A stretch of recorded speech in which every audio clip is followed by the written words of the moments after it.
Hi everybody, this is a video on how to make bedding sets, and I make my bedding sets with 2 big pillows, 2 smaller pillows, a square cushion, a quilt which I usually have a contrasting underside too, so when you fold it back you get a bit of a contrast, and a throw. So I will now show you the measurements. I'm going to whisk this away. Bring the measurements into play. So these are the measurements for templates that you need to make, or you can just draw directly onto your fabric, because once you've drawn your 22 centimeters times 18.5 rectangle, that's going to be your sewing line. I've got one here, quilt. So the quilt is 22 times 18. And if you can look there, along here, I've done with tailor's chalk line where I'm going to sew, which is 18.5 and 22 centimeters. So the actual piece of fabric you need is going to be slightly bigger than that. I normally just draw my square or rectangle and then cut out my fabric afterwards. So you need to do that for the quilt and all the other pieces that you're going to make, the cushions and the throw. And if you see here, it's going to be a Christmas one, so that's going to be my cushion, and on the back I've drawn my square, which I think is about 4 centimeters.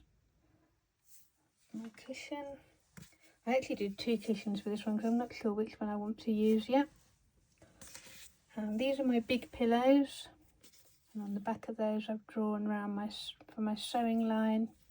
Obviously when I sew them I'm going to put that right sides together and sew around. The other thing which I haven't done on these, which is important,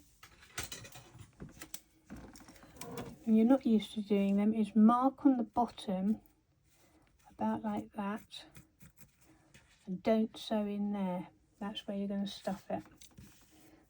So those are those 2, and this will be my throw, which I've printed. Other video will show you how to will show you how to print out fabric, make your own fabric if you haven't got fabric that you want to use. And again, you see I've done a line there and a line there, and I will sew around here, and then that would be my gap for stuffing. I've also got my 2 small pillows, which are in the same fabric as the quilt. You just have to play around with fabrics and decide if you've got a bunch of fabrics, just kind of play around with which ones you think go together until you've got something you like. And again, I've used yellow tailor's chalk on here because it shows up better, and just drawn around my templates. If you're really going to make one set, then making templates is probably not a great idea. You can just use the measurements to draw directly onto the fabric, but because I make so many, I've made templates, and then I just draw around my templates. There's my large bedspread with a fold, and I have my large pillow and so on. So I just use bits of cereal packet, and I use this squared paper, which is 0.5, I think that is, of a centimetre, and then just make my templates and draw around them. So once you've done that and you've got all your pieces, then you just need to do your sewing, and I'll come back when I've done that. Okay, so I've sewn around all the different pieces right sides together, and I've also trimmed the edges, so it's fairly close to the stitching. See, there's the stitching, and at the corners cut diagonally across, making sure you don't nip with the stitches.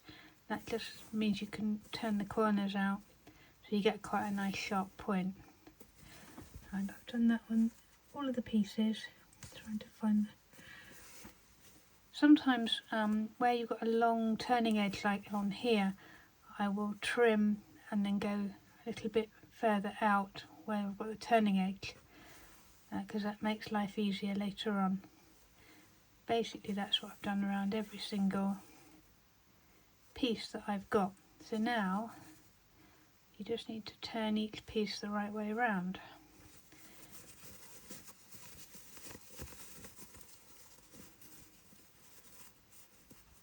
And prod the corners out with something.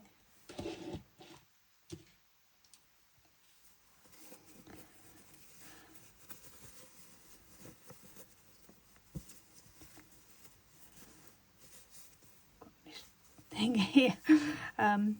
You can use a kind of knitting needle or a crochet hook, or a cocktail stick. If that happens, it goes through, just rub the threads and they'll go back together normally, which isn't what I normally use. That's probably why I poked a bit of a hole there. I can't find my bit that I think I normally use. I'll use a cocktail stick with the end poked off and see if that. Let's have another go.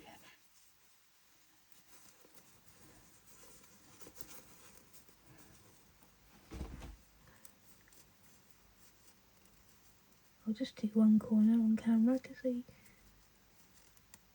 can see.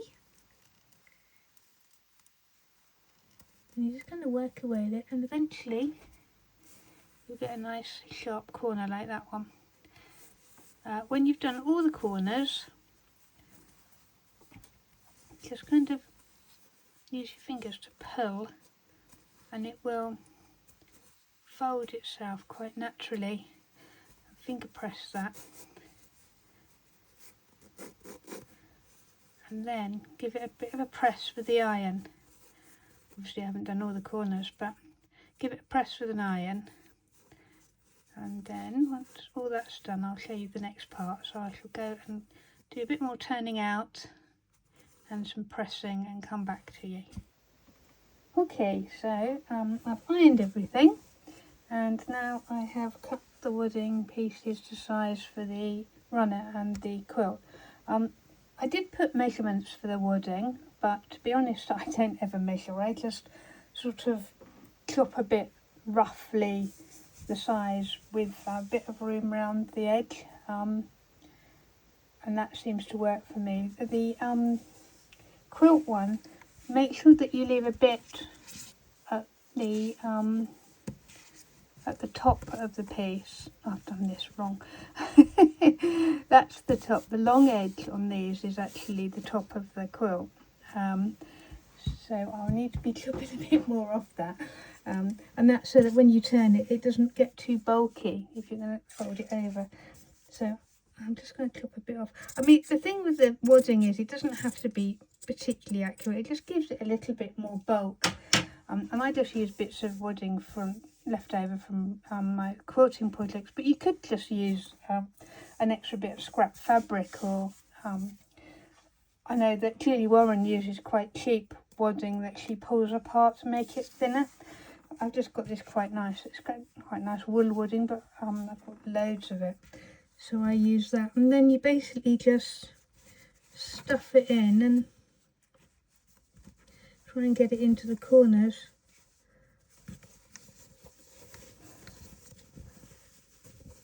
Sometimes it involves a little bit of fiddling about.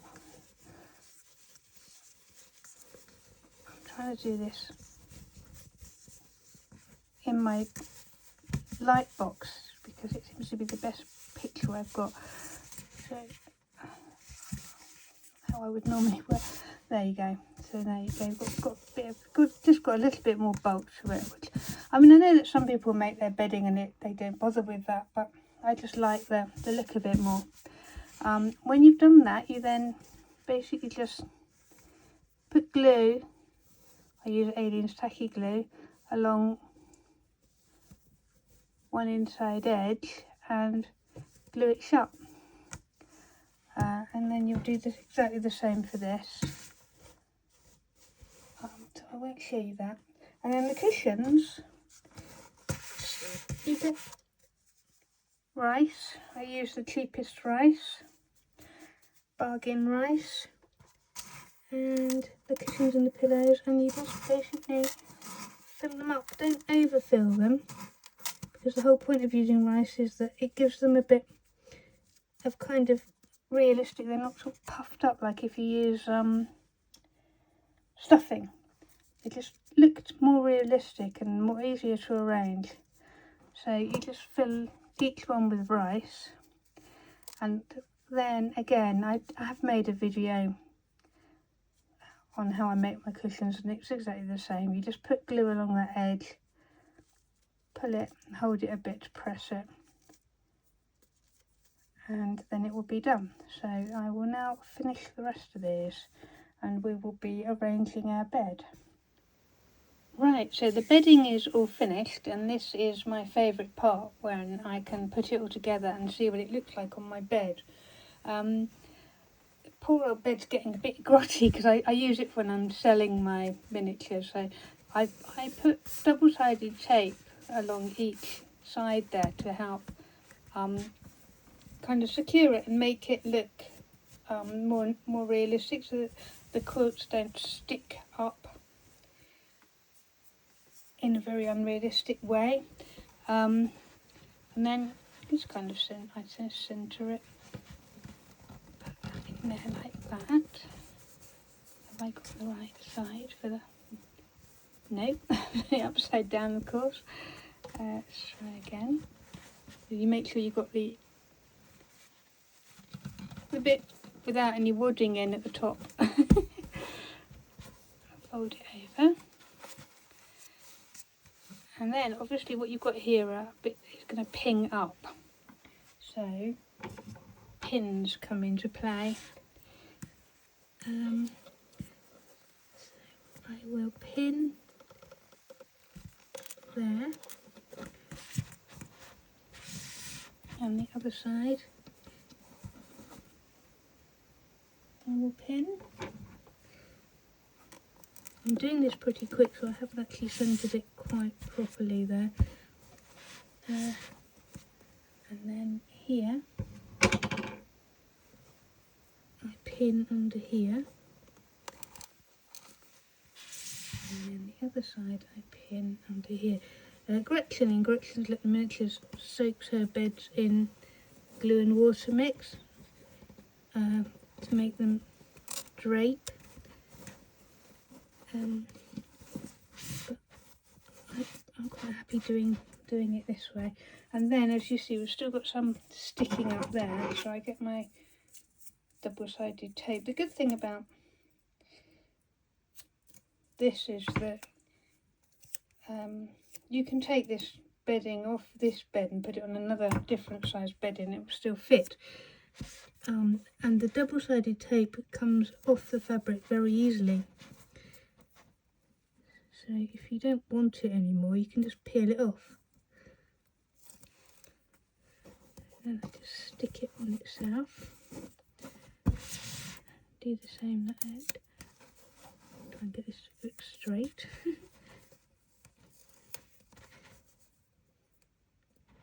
You still see what I'm doing? Yep.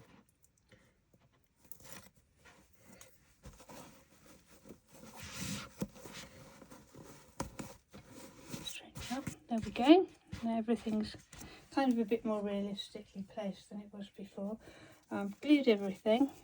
What you can do, sometimes when you glue them, they kind of stick a bit too much at the bottom, and you can just gently tease it so you've got what looks more like a natural seam. We'll put these on.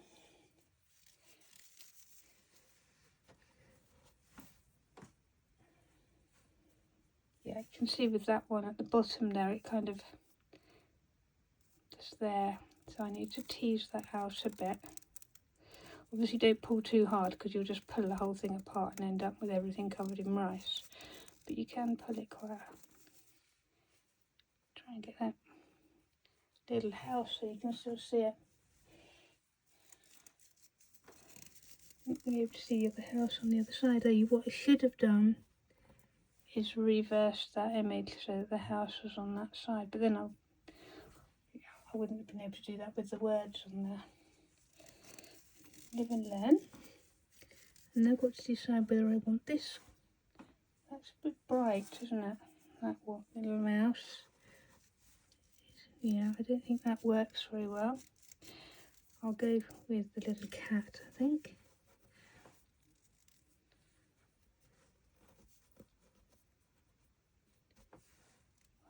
I'm not absolutely happy with the little cat either. Oh, I think that doesn't look too bad with when you put the throw on. I'm not sure. I may even make another merry and bright cushion that's a little bigger and put that there.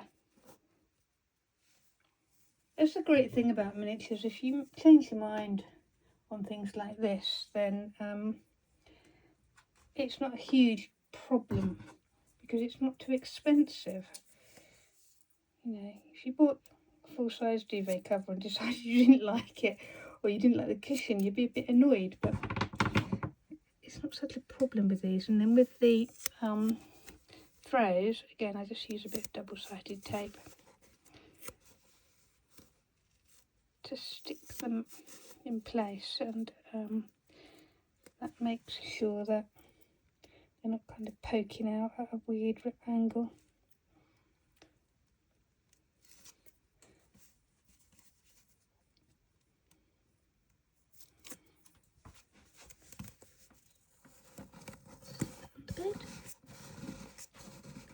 And there we have it, a Christmas bedding set. Thank you very much for watching.